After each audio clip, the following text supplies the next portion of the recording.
छात्र मित्रों, मैं Shri M B Patil sir, Shri Shivaji Vidyalaya Mahagaon, तहसील गडिंग्लज, जिला कोल्हापुर, हिंदी विषय के अंतर्गत बच्चों हम पिछले वीडियो से अर्थात व्याकरण घटकों का अध्ययन कर रहे थे। पिछले वीडियो के अंतर्गत हमने भाषा अध्ययन यानी व्याकरण में शब्द भेद का अध्ययन शुरू किया था।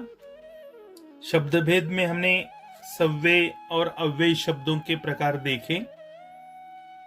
साथ ही साथ पिछले वीडियो के अंतर्गत हमने सव्यय शब्द कौन कौन से होते हैं, अर्थात संज्ञा, सर्वनाम, विशेषण, क्रिया, इनका रूप एक जैसा नहीं होता, इसलिए वे सव्यय शब्द होते हैं। यह हमने पिछले वीडियो के अंतर्गत देखा है। आज हम सव्यय शब्दों के प्रकारों में से पहला प्रकार संज्ञा इस घटक का अध्ययन कर रहे हैं। यह घटक केवल 10वीं के लिए उपयुक्त नहीं है, तो 5वीं हिंदी से लेकर आगे तक के सभी हिंदी विषय अध्ययन करने वाले छात्रों के लिए यह घटक बड़ा उपयोगी है। तो चलो बच्चों, संज्ञा किसे कहते हैं हम पहले पढ़ेंगे। तो देखो बच्चों, किसी व्यक्ति, वस्तु, पशु, पक्षी, स्थान, अवस्था, भाव या रिश्ते के रखे गए नाम को व्याकरण में संज्ञा कहते हैं। संज्ञा किसे कहते हैं? देखो बच्चों, व्यक्ति के रखे गए नाम को संज्ञा कहते हैं। उसी प्रकार वस्तु के रखे गए नाम को संज्ञा कहते हैं। पशु पक्षी, आपने नाम, अनेक सारे पशु पक्षियों के नाम आपको याद है। पशु और पक्षियों के रखे गए नाम को व्याकरण में संज्ञा कहते हैं। स्थान, स्थानों के नाम यानी आपने सुने हैं, गांवों के, शहरों के, इलाकों के, प्रदेशों के, राष्ट्रों के, आपने जो नाम सुने हैं, स्थान के नाम जो सुने हैं, वे स्थान के नाम व्याकरण में संज्ञा होते हैं। अवस्थाएं अलग अलग होती है बच्चों, उन अवस्थाओं के नाम भी संज्ञाएं होती हैं। भाव और रिश्ते के रखे गए नाम को भी संज्ञा कहते हैं। तो देखेंगे हम उदाहरण के आधार पर ये विवेचन। पहला उदाहरण देखिए बच्चों, नरेंद्र मोदी जी भारत के प्रधानमंत्री हैं। तो इस वाक्य को थोड़ा सा गौर कीजिए बच्चों। नरेंद्र मोदी जी भारत के प्रधानमंत्री हैं। इसमें नरेंद्र मोदी जी, यह, आप इस शब्द को ध्यान दीजिए, इस शब्द पर, नरेंद्र मोदी जी, यह व्यक्ति का नाम है। किसका नाम है बच्चों? व्यक्ति का। तो व्यक्ति के रखे गए नाम को व्याकरण में संज्ञा कहते हैं। तो नरेंद्र मोदी जी व्यक्ति का रखा गया नाम है। आपको मालूम है भारत के वे प्रधानमंत्री हैं, तो नरेंद्र मोदी व्यक्ति का रखा गया नाम है, इसलिए नरेंद्र मोदी शब्द को व्याकरण में संज्ञा कहते हैं। किताब ज्ञान प्राप्ति का सुलभतम साधन है। किताब ज्ञान प्राप्ति का सुलभ साधन है। तो किताब, आप सबके पास किताब है। ये किताब बच्चों क्या है? देखो जरा सा, ये किताब वस्तु है, वस्तु, और उस वस्तु का हमने नाम रखा है। क्या नाम रखा है वस्तु का? नाम किताब। किताब वस्तु का नाम है, इसलिए वह शब्द संज्ञा शब्द है। गाय वफादार जानवर होता है। गाय, तो अर्थात देखो, ये गाय पशु का नाम है, पशु का रखा गया नाम। पशु यानी जानवर, प्राणी, तो ये पशु का रखा गया नाम है गाय, इसलिए गाय शब्द व्याकरण में संज्ञा कहलाता है बच्चों। कोयल की आवाज मधुर है, यह है चौथा उदाहरण। कोयल की आवाज मधुर है। तो कोयल बच्चों क्या है कोयल? तो कोयल एक पक्षी है, पक्षी। आपको पता है वो पक्षी है जिसकी आवाज बड़ी सुरीली मधुर होती है। तो कोयल एक पक्षी का रखा गया नाम है, और पक्षी के रखे गए नाम को अर्थात कोयल इस नाम को व्याकरण में संज्ञा कहते हैं। मुंबई बड़ा शहर है। अगला वाक्य ध्यान से देखिए, मुंबई बड़ा शहर है। मुंबई क्या है बच्चों? मुंबई शब्द यह स्थान है, स्थान। स्थान है ना ठिकान, मराठी में उसे ठिकान कहते हैं। तो स्थान के रखे गए नाम को बच्चों संज्ञा कहते। तो मुंबई स्थान का नाम है, इसलिए व्याकरण में मुंबई शब्द को संज्ञा कहा जाता है। बचपन सुहावना होता है। तो इस वाक्य को ध्यान से दीजिए, इसमें बचपन शब्द को ध्यान से देखिए। बचपन एक जीवन की अवस्था होती है, मानवीय जीवन की अवस्था। बचपन दूसरी होती है अर्थात जवानी और बुढ़ापा। तो बचपन यह एक अवस्था है, शारीरिक अवस्था। तो यह अवस्था का नाम है, और इसलिए बचपन शब्द व्याकरण में संज्ञा कहलाता है। ममता को मां से अलग नहीं किया जा सकता। तो इस वाक्य को ध्यान से देखिए। ममता, यह मां, यह एक हमारा नाते रिश्ते का शब्द है। ममता को मां से अलग नहीं किया जा सकता। तो ममता क्या है? मां के पास ममता होती है, तो ममता यह एक भाव है, भाव।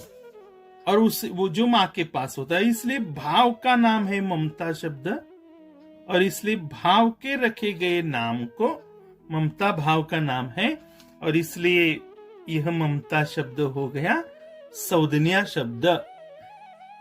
आगे देखिए, बहू भी बेटी समान होती है। तो यहां बहु शब्द को ध्यान से देखिए। परिभाषा क्या कहती है हमारी? रिश्ते के रखे गए नाम को भी संज्ञा कहते हैं। तो बहू हो या बेटी हो, ये दोनों शब्द देखो, ये हमारे दोनों शब्द संज्ञा शब्द है, क्योंकि ये रिश्ते को सूचित करते हैं, रिश्ते को। रिश्ता, बहू यह रिश्ते का नाम है। बहू यानी लड़के की पत्नी, हम अपने लड़के की पत्नी को हम बहू कहते। तो नाते रिश्ते का शब्द है, रिश्ते का। बेटी यानी अपनी संतान। तो अर्थात ये बेटी भी रिश्ते का नाम सूचित करने वाला शब्द है, बहू भी रिश्ते को सूचित करने वाला शब्द है, और इसलिए बहु शब्द हो या बेटी शब्द हो, व्याकरण में संज्ञाएं या संज्ञा शब्द कहलाते हैं। तो ये जो रेखांकित सारी संज्ञाएं हैं, ये संज्ञाएं हैं, इसलिए आपको ये समझ में आया ही होगा बच्चों कि ये सारी संज्ञाएं क्या है? फिर सव्यय शब्द, क्योंकि संज्ञाएं सारी सव्यय शब्द होती है, अर्थात विकारी शब्द भी कहते हैं उसको। तो नरेंद्र मोदी सव्यय शब्द, किताब संज्ञा है इसलिए सव्यय शब्द, गाय संज्ञा है इसलिए सव्यय शब्द, कोयल सव्यय शब्द, मुंबई सव्यय शब्द, बचपन सव्यय शब्द, ममता सव्यय शब्द, बहू और बेटी शब्द भी सव्यय शब्द, क्योंकि वे संज्ञाएं हैं। तो ये है, आपको संज्ञाओं को ये समझना जरूरी है। इस प्रकार से संज्ञाएं होती है। क्या समझा सब बच्चों आपने? किसी व्यक्ति, वस्तु, पशु, पक्षी, स्थान, अवस्था, भाव या रिश्ते के रखे गए नाम को व्याकरण में संज्ञा कहते हैं। तो बच्चों चलो इसके आगे भी हम थोड़ा पढ़ेंगे। संज्ञाओं के 5 भेद हैं। बच्चों कितने भेद है संज्ञाओं के? 5 भेद होते। संज्ञाओं का पहला प्रकार बच्चों है व्यक्तिवाचक संज्ञा। संज्ञाओं का दूसरा प्रकार है बच्चों जातिवाचक संज्ञा। तीसरा प्रकार है भाववाचक संज्ञा। चौथा प्रकार है समूहवाचक संज्ञा। पांचवा प्रकार है द्रव्यवाचक संज्ञा। तो इस प्रकार संज्ञा इस घटक के बच्चों 5 भेद हैं। संज्ञाओं के 5 भेद हैं। फिर एक बार, व्यक्तिवाचक संज्ञा, जातिवाचक संज्ञा, भाववाचक संज्ञा, समूहवाचक संज्ञा, द्रव्यवाचक संज्ञा। तो एक और एक बात समझ लीजिए, यहां इसका उच्चारण संज्ञा ऐसा भी किया जाता है, अर्थात उच्चारण इस प्रकार से भी किया जा सकता है, व्यक्तिवाचक संज्ञा, जातिवाचक संज्ञा, भाववाचक संज्ञा, समूहवाचक संज्ञा, द्रव्यवाचक संज्ञा। इस प्रकार से भी इसका उच्चारण सही तरीके से किया जा सकता है। तो बच्चों, इसके आगे हम पहला प्रकार पढ़ेंगे, संज्ञा इस घटक का पहला प्रकार व्यक्तिवाचक संज्ञा। संज्ञाओं के 5 भेद, उसमें से पहला प्रकार व्यक्तिवाचक संज्ञा। व्यक्तिवाचक संज्ञा बच्चों किसे कहते हैं? किसी विशेष व्यक्ति, विशेष यानी खास, किसी खास यानी एक ही, किसी एक ही व्यक्ति, एक ही प्राणी, एक ही स्थान या एक ही वस्तु के रखे गए नाम को व्यक्तिवाचक संज्ञा कहते हैं। एक ही यानी विशेष, किसी विशेष व्यक्ति, प्राणी, स्थान या वस्तु के रखे गए नाम को व्याकरण में व्यक्तिवाचक संज्ञा कहते हैं। तो देखो, हम उदाहरण के आधार पर परिभाषा समझेंगे। देखो, ये पहला उदाहरण, मैं लेखक रामकुमार वर्मा जी से मिलने गया। इसमें देखो एक व्यक्ति का नाम आया है, अर्थात मैं तो अर्थात व्यक्ति ही है, लेकिन वो मैं संज्ञा नहीं है। रामकुमार वर्मा, इस शब्द पर जरा गौर कीजिए। रामकुमार वर्मा एक ही व्यक्ति का नाम है, अर्थात विशेष व्यक्ति। विशेष व्यक्ति यानी एक ही, जिसका दूसरा व्यक्ति नहीं हो सकता, वह अर्थात एक ही व्यक्ति का नाम है रामकुमार वर्मा। तो एक ही व्यक्ति का नाम सूचित करने वाला शब्द है रामकुमार वर्मा, अर्थात विशेष व्यक्ति का नाम, और इसलिए रामकुमार वर्मा हो गया व्यक्तिवाचक संज्ञा। दूसरा उदाहरण देखिए, जाली अल्सेशियन नस्ल का कुत्ता है। जाली, उस कुत्ते का नाम है जाली। अल्सेशियन नस्ल उसकी है, नस्ल यानी जाति। जाली अल्सेशियन नस्ल का कुत्ता है। तो यहां देखिए कि जाली, तो जाली किसका नाम है?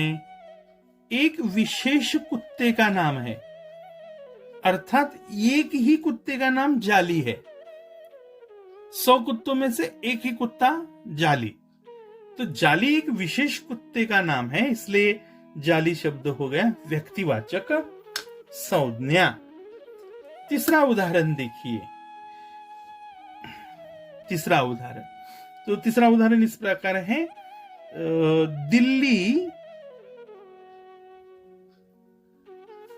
महानगर है।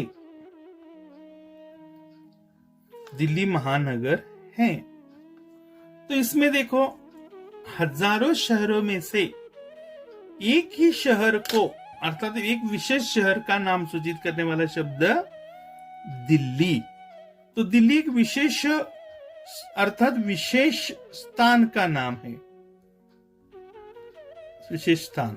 जाली विशेष कुत्ते का, अर्थात प्राणी का नाम है, विशेष प्राणी का नाम। तो दिल्ली एक विशेष स्थान का नाम है, इसलिए व्यक्तिवाचक संज्ञा। साथ ही साथ अब देखिए चौथा उदाहरण, ताजमहल एक सुंदर वास्तु है। तो देखो, ताजमहल ताजमहल यह एक ही वस्तु का नाम है, एक ही वस्तु का नाम ताजमहल, और इसलिए ताजमहल शब्द हो गया व्यक्तिवाचक संज्ञा। ठीक इसी प्रकार अन्य भी उदाहरण हम देख सकते हैं, अगर आपको उचित लगते हैं तो। यहाँ और भी कुछ उदाहरणों का जिक्र मैं बच्चों आपसे कर रहा हूं। यहां देखिए, हमें पेरिस जाना है। तो बच्चों इस वाक्य पर ध्यान दीजिए कि हमें पेरिस जाना है। पेरिस एक ही स्थान का नाम है, एक ही स्थान का नाम पेरिस, इसलिए व्यक्तिवाचक संज्ञा। आगे देखिए, हिमालय ऊंचा पहाड़ है।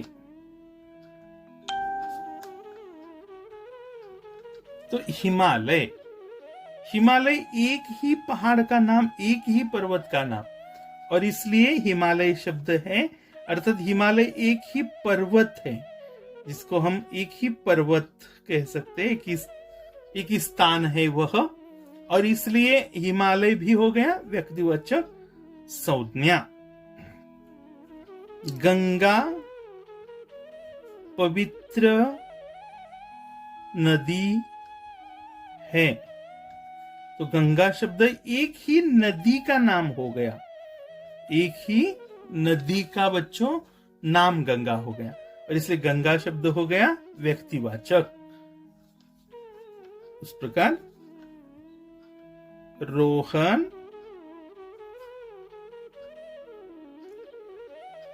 चतुर बालक है। देखो, रोहन, रोहन एक ही व्यक्ति का नाम है, इसलिए हो गया रोहन शब्द व्यक्तिवाचक, व्यक्तिवाचक संज्ञा। तो बच्चों व्यक्तिवाचक संज्ञा किसे कहते हैं? देखिए, किसी विशेष व्यक्ति, प्राणी, स्थान या वस्तु के रखे गए नाम को व्यक्तिवाचक संज्ञा कहते हैं। तो मैंने आपको बताया कि राम कुमार वर्मा एक ही व्यक्ति का नाम, जाली एक ही कुत्ते या प्राणी का नाम, इसलिए व्यक्तिवाचक संज्ञा। दिल्ली एक ही स्थान का नाम, इसलिए वो हो गया व्यक्तिवाचक संज्ञा। ताजमहल एक ही वस्तु का नाम, इसलिए व्यक्तिवाचक संज्ञा। पेरिस एक ही स्थान का नाम, इसलिए व्यक्तिवाचक संज्ञा। हिमालय एक ही पर्वत का नाम, इसलिए व्यक्तिवाचक संज्ञा। गंगा एक ही नदी का नाम, इसलिए व्यक्तिवाचक संज्ञा। और रोहन एक ही व्यक्ति का रखा गया नाम, इसलिए व्यक्तिवाचक संज्ञा। तो बच्चों आज के इस वीडियो में हमने संज्ञाओं के भेद देखे तथा व्यक्तिवाचक पहला जो प्रकार है संज्ञा का, व्यक्तिवाचक संज्ञा, इसका अध्ययन हमने आज की इस वीडियो में किया। लिखित जानकारी जो, अर्थात मैंने दी हुई जो जानकारी है, अपनी कॉपी में जरूर लिखिए। आगामी वीडियो के अंतर्गत हम इसके आगे के घटक का, अर्थात संज्ञाओं का जो दूसरा प्रकार है, उसका अध्ययन हम आगामी वीडियो में करेंगे, जिसका नाम आप सब लोग जानते हैं, जातिवाचक संज्ञा। इस घटक का अध्ययन हम अगले वीडियो के अंतर्गत करेंगे। तब तक के लिए बच्चों आपका दिन शुभ हो, मंगलमय हो। धन्यवाद।